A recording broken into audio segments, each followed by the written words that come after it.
we're getting there. We're getting to the point where we're not gonna have to add so much stuff every year. Good afternoon, beautiful people. It's another beautiful day. It's actually pretty warm today. I think tomorrow it's supposed to be in the 80s. Today is like the high 70s. Not ready for the heat, but it is nice.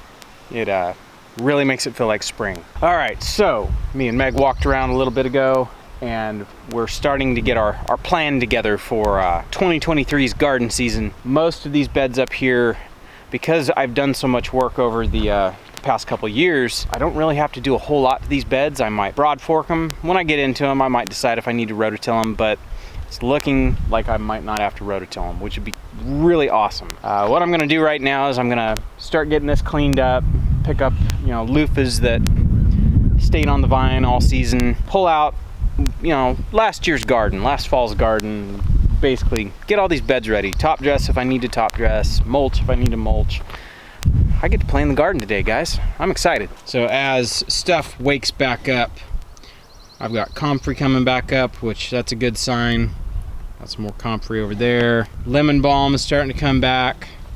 These Brussels sprouts aren't really doing too much, so I'm just gonna rip them out and either feed them to the chickens or mulch with them. I'll figure it out. There's some more comfrey coming up. It is time to get everything growing on. I'm gonna start cleaning up. I might even get down here and mow some of this grass so it looks all nice and neat.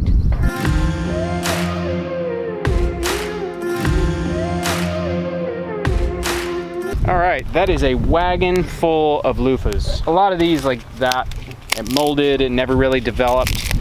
That's kind of what happens if they're not ripe before you get your first frost.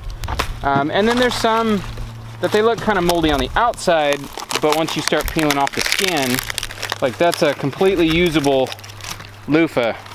Like that's decent. Some of them are a little firmer than others. Some of them are bigger, some of them are smaller. Generally, we have a lot of loofahs. Yeah, we're gonna be good for a while. There's probably 25 pounds of seed for the loofahs right here. So we'll pick all these up and make sure they don't seed themselves. All right, I guess I'll go up and find a place to stash these out of the rain, because what happens, like this one, this was a nice big one, but you can see the stuff inside. That one, I can already tell you, is no good. It's all rotted. So we've actually tried to use ones like this. Half of it looks good, but like, I'm sorry, I'm not putting that in my shower. That's fuzzy mold. So we'll just burn those. So that's what happens to them if they are not done drying by the time your first frost hits. That's what they end up doing. Push, push, push, push.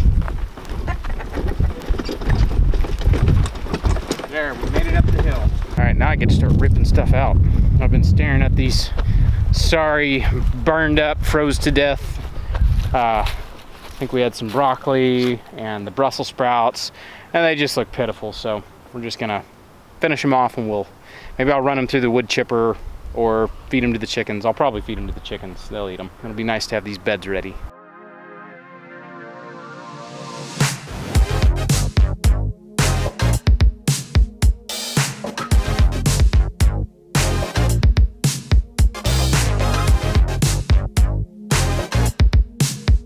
That's a whole wagon load. I'm just gonna feed it to the chickens. They'll get a lot more use out of it than I will. There's still some edible greens on that, and they'll just turn it into more compost, which will go back in the garden. So I'll haul this up there and make some happy chickens. Watch out, chickens. Watch out.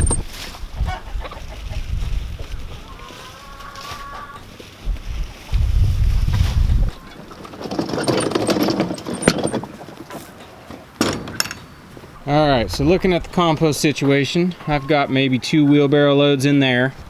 And actually, the reason I dumped all that stuff on the ground is so that pile's not covered up. That pile is actually ready to come out here, and actually it's cold. It's done. I could put that on the garden if I wanted to, but I would still like to bring it out here and let it age a little bit more. But I could put it on, it's ready. And then that's the makings of the next pile. I'll just let them eat through it and eat everything they want. And then what I'm gonna do right now, looking at these 2 beds, This front bed is actually fine. It just needs to be, you know, fluffed back up. I'm not gonna bother rototilling. I'll probably either fork it or broad fork it.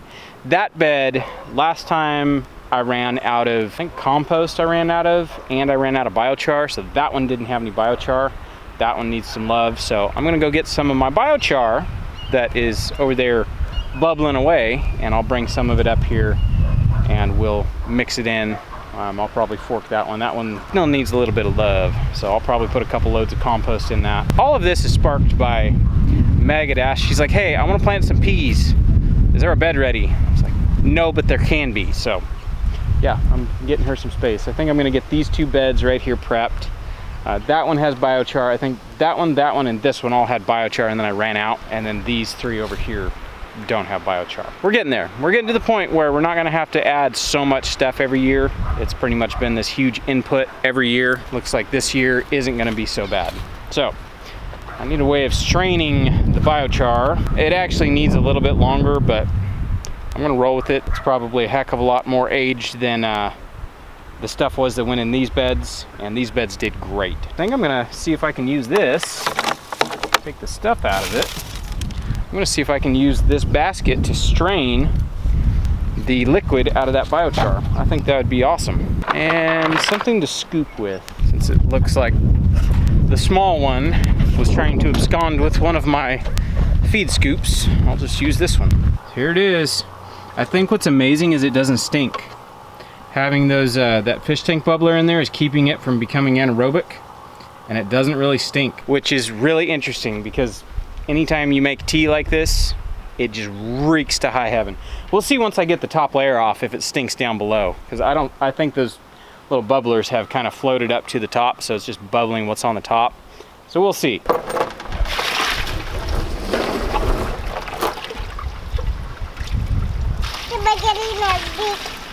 Can I see Muncie? Can you pick her up?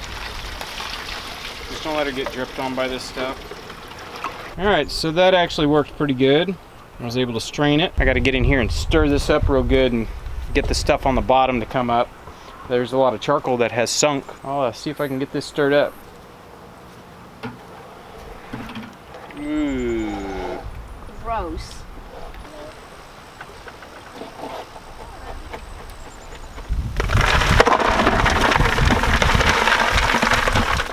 Yeah, so I got a half a bucket off of what was on top. I'm gonna have to get something to get in there. There's a lot of charcoal that's stuck in like the mud. It's not mud, cow mud, cracker mud down on the bottom. I'm gonna have to get in there and scoop that up, but I'm not reaching my hand in there. Like, it doesn't really stink, but knowing what's in there, yeah, I'm not real cool with getting it all over me. Maybe I'll go grab a shovel. Shovel will reach to the bottom, no problem.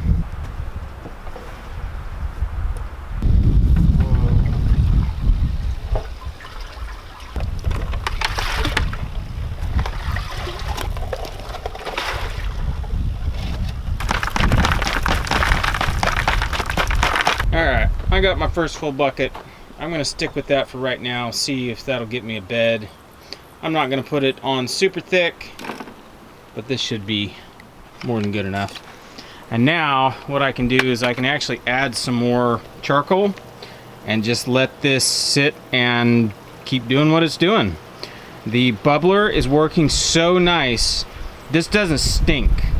I mean, it smells like old cow manure, sort of, but it doesn't stink the way I feel like it should.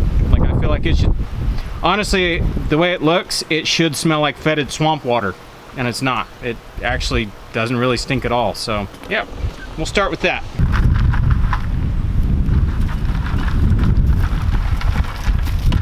I'm happy with that. That's a start. All right, so now I'm gonna get compost. I'll put compost on top, and then I'm just gonna fork that into the soil, and I guess we'll consider that bed ready. All right, so I apologize for the wind. If you can't hear me, I'll stand down here by the greenhouse where there's kind of a little bit of a wind block. All right, went and had lunch. I was kind of losing enthusiasm, if you will. You know what? I'm kind of hungry. I'm gonna go sit down for a little bit. I did. I ate some lunch, and I'm raring to go. Like, it's amazing what a few calories will do for your outlook. Okay, I'm gonna grab our broad fork and I'm gonna get in there. I haven't put compost in yet. I just have that bucket of biochar. I'm gonna see if that bed can be broadforked or, you know, shoveled and turned over, or if I need to get the rototiller in there. I'm gonna do that right now and I'll see. And then this bed, I have some disappointing news about my seeds. Those of you who have been watching and paying attention, remember I did the whole, I'm not sure what the method's called, but you basically bury a whole bunch of seeds in a bucket of sand. You can use sand, you could use wood chips, various ways. Well, you sit it in the ground and you let those seeds stratify. Basically, the seeds go through a winter and it tells them that winter is done, spring is here, time to start growing. Well, I peeked at this one right here this morning. This is what I found. Bunch of moldy seeds. And this one, I believe, had all my chestnuts in it.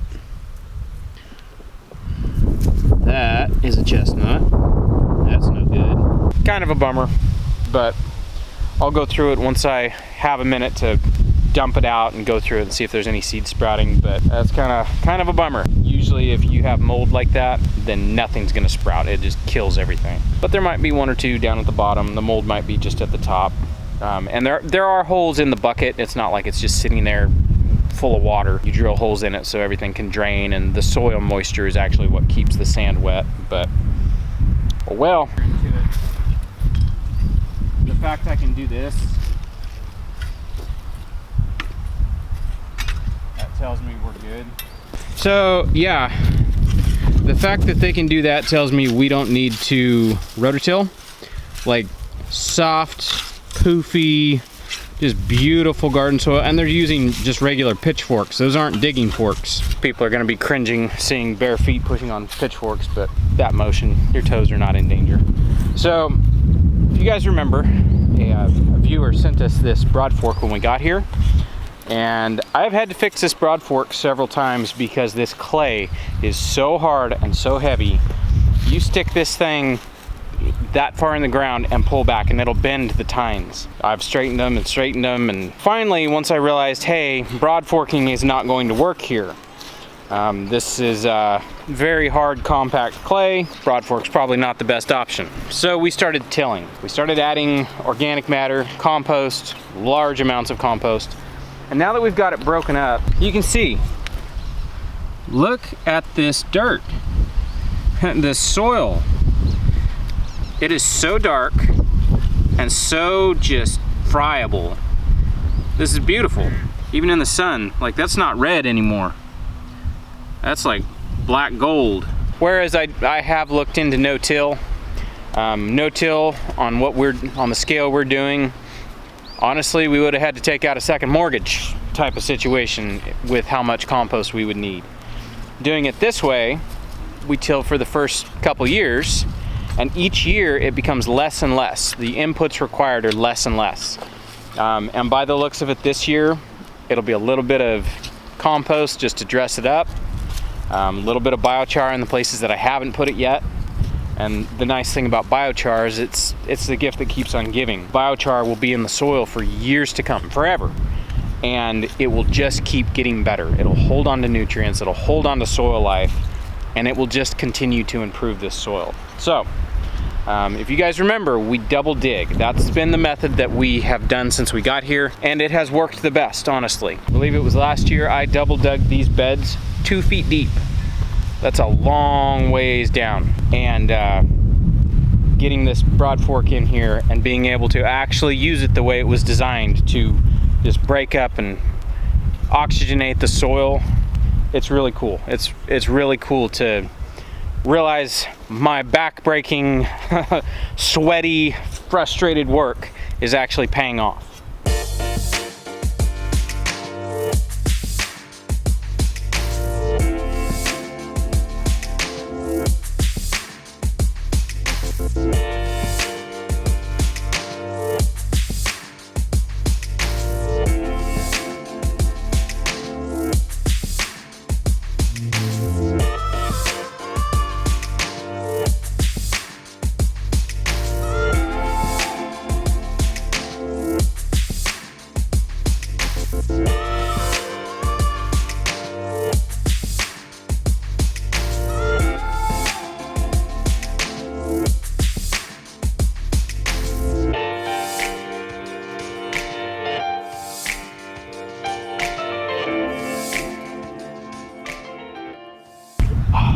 smells amazing. To me, the smell of fresh cut grass is the smell of like summer. Fresh cut grass, smell of chlorine from swimming. What else? What other summer smells? Tomatoes. Tomatoes. All right. So Meg just told me the igniter for the stove is here, so I'm gonna go put that in, and hopefully we'll have an oven, because it sucks being without an oven. Whew, that wind. It's nice, like the breeze is nice because it's pretty warm today. But you can tell this is like Gulf air. Yeah. It's hot, humid air. It feels like we're in like May today. Like it's hot. So you made bread in the roaster oven? Trying to. I had to rise it in here because I wasn't going to be able to get the pans in there after they rose. So, maybe a little bit longer. So they're kind of stuck together. But Hey, that's all right. Bread will eat. yep. All right. I should really only need one tool for this. A screwdriver, that's all I need. If you guys ever need to do this, it's actually one of the easiest jobs. You can see the igniter, and if you look, see how it's got that white line on it? That means there's a crack. And this is gonna come out through that hole. Voila! See how that one looks a little bit different? It's all clean looking. Okay. So that goes there. Where'd my screws go? Then you just plug that in. That's supposed to fit through that hole. And then before we put it all back together, turn it on. Bake, start. And then we're gonna look in here to see if it starts glowing. There it goes. Yay! Yep. It's working. Yay! Now I just gotta put everything back. And you have an oven again. I'm so excited! Even though you've made do with, you know, a roaster oven. But it's kind of been a pain. All better. See, even though I broke the replacement, Yeah, it's all good. came in. Redeemed yourself. See, she was trying to make me feel better. She's like, hey, remember when that last one, like I paid for 2-day shipping on the last one to get it here. It took over a week. And the box looked like it had been hit with a forklift. And so she was like, you know, I bet you it was broken when it got here. Could have been because it broke really, really easy. Yeah. But yeah, see, she's making me feel better.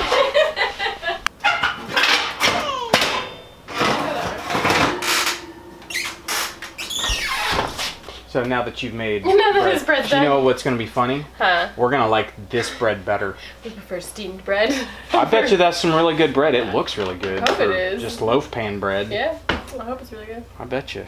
I bet you. All right, you have an oven. Thank you. You're welcome. Yay!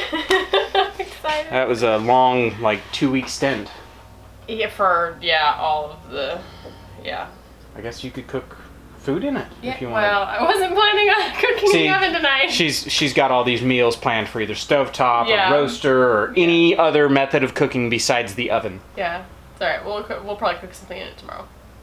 We can have like oven pancakes or something. There you go. Since it smells so good in here, I got to get the camera over here before it's all finished.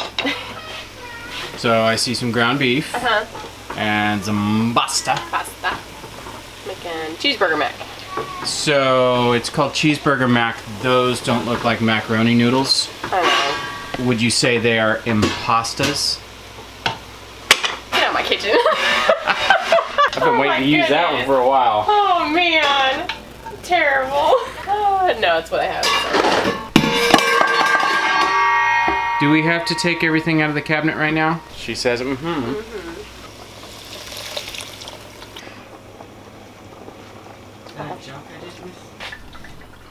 You didn't wait.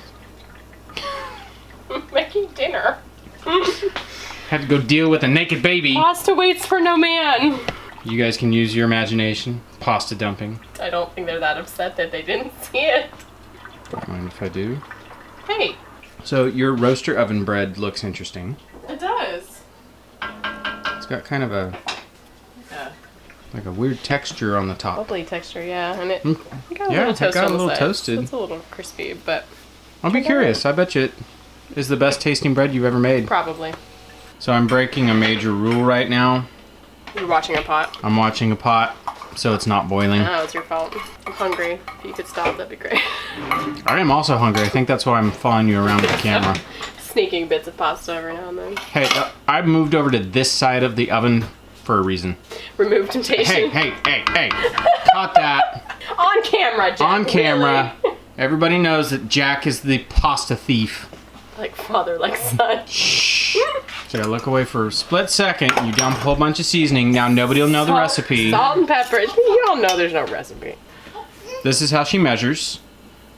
Like old school recipes where it's like, you know, a spot of this and a dash of that. How much ketchup? That much ketchup. That much ketchup. How much mustard? That much mustard. About that much mustard. Sure, why not? What about the Worcestershire? Worcestershire. Worcestershire sauce? About 2 tires worth. About that much, okay. Yeah, there you go. Maybe 3 tires. Mom, please can you open my cookie? I can. Thank you for using your manners. Oh, maybe I can. Oh, it's good. There we go. There you go. Alright, just waiting for this to simmer. Mom, I want some ladder. What did you say? Please, Please, what? please. I want some ladder. Not quite. Please, can I have some water? Please, can I have some ladder? Okay. What do you think? Thank you. You're welcome. See? We quit watching. Oh, we did. Got distracted by a cute toddler. Oh, come on, come on, come on.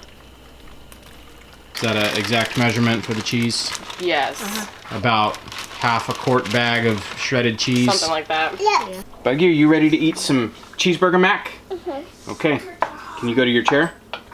Okay. I am ready to eat. I know that for sure. Is everybody else ready to eat? Yeah. All right, let's do some eating.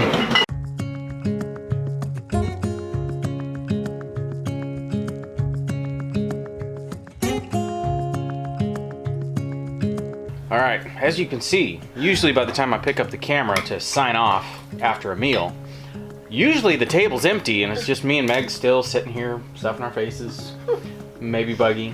Talking. Yeah, but this meal, everybody's like, I'm getting seconds and thirds. They'll be sitting here for a minute longer too. 11 C's. Second dinner. It was a productive day. It was. And it was a very nice, warm, beautiful day.